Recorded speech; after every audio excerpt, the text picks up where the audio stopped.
പ്രണയം. പണ്ടൊക്കെ കത്തിലൂടെ പ്രണയം കൈമാറിയിരുന്ന ഒരു കാലമുണ്ടായിരുന്നു.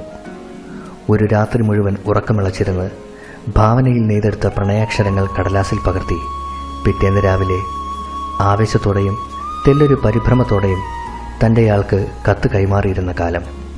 ഇന്ന് ജീവിച്ചിരിക്കുന്ന 70കളിലും 80കളിലും ജീവിതം തുടങ്ങിയവർക്ക് ഈ വാലന്റൈൻ ദിനത്തിൽ മനസ്സിലൂടെ കടന്നു പോകുന്ന സുഖമുള്ളൊരോർമ്മയും ഒരുപക്ഷെ ഇതായിരിക്കാം.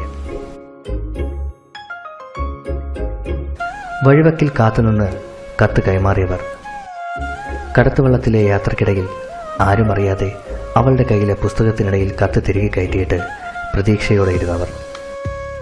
ഇവയ്ക്കെല്ലാം പുറമെ സ്കൂൾ വരാന്തയിലൂടെ നടക്കുമ്പോൾ ടീച്ചറിനെയും കൂട്ടുകാരെയും പേടിച്ച് ആരോടും പറയാതെ കണ്ണുകളിലൂടെ പ്രണയം കൈമാറിയവർ. അങ്ങനെ ഒരുപാട് ഭാവങ്ങൾ.